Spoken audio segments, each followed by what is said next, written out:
Welcome into a Bring Me the Sports Women's Final Four Extra. Jonathan Harrison here, joined by Matthew Collar.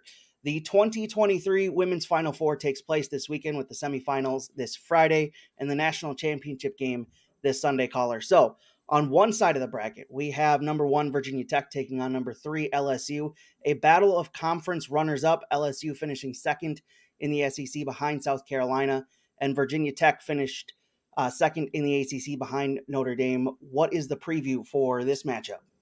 Yeah, I think this is the battle of the trees. Angel Reese is a double-double machine. She is an absolute powerhouse in the paint. And even when she had trouble scoring in their Elite Eight game, she still found a way to a double-double, dominated the rebounds. But she's going up against, in Virginia Tech, a 6'6" player in Elizabeth Kitley, who, interestingly, is able to stretch away from the basket really effectively. So even if Angel Reese is more strong and more violent than Kitley can back away a little bit, shoot the 15-foot fade away. So the matchup between those two in the paint is going to be absolutely spectacular. And this also has one of the most exciting players in the Final Four. Now, I know that we're going to talk about Caitlin Clark, and she clearly is Player of the Year and getting all the attention and pushing up the ratings, but I implore people to learn about Georgia Amoore as well. She is an Australian player who's about 5'5", maybe with her shoes on. But if there's one player with more three-pointers in this tournament so far than Caitlin Clark, it is Georgia Amoore. She dominates the basketball for Virginia Tech. She takes step-back threes over taller players. She scores in a lot of different ways.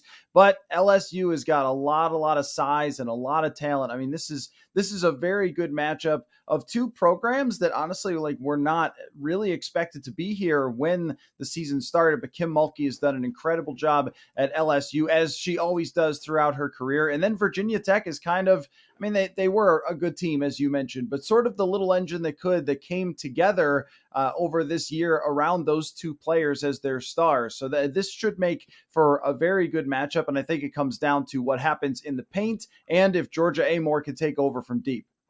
And on the other side of the bracket, we almost have what might be worthy of a national championship title game between number one South Carolina taking on number two Iowa. Plenty of incredible storylines with this matchup alone. South Carolina looking to take their number one ranking bell to bell this season as they put their undefeated season on the line against this year's Player of the Year and Caitlin Clark in her Iowa squad. Yeah, I mean, I think a lot of people wish that this was the championship because this has the two best players in college basketball, Leah Boston and Caitlin Clark. And what Caitlin Clark has done has been transcendent for this tournament. I mean, this has taken women's basketball to a completely other level. I saw the other day that their game, Iowa's game against Louisville, it outdrew on ESPN every NBA game this year. That's how much attention Caitlin Clark is getting. John Cena tweeted about Caitlin Clark. Magic Johnson tweeted about Caitlin Clark in his usual tweeting way that he does. But I mean, it's really been incredible to see how people have gravitated to her. She had a 40-point triple-double. However, the surrounding cast and the system for Caitlin Clark is also a big deal here, and they move the ball extremely well. They have lots of other three-point shooters on that team, but they're going to face the best defensive team possibly of all time in college basketball. And I mean it, of all time.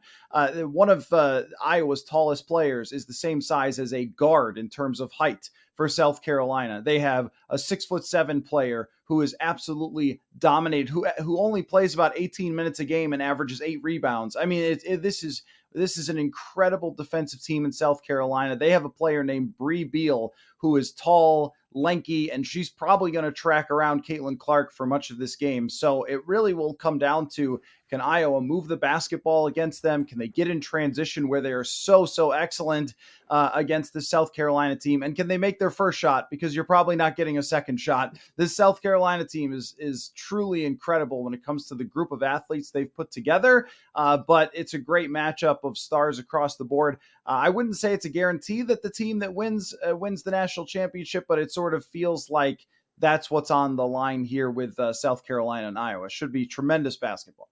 That's been a Women's Final Four Extra for Bring Me the Sports. For all the latest on all things Minnesota sports, check out Bring Me the Sports. Talk to you next time.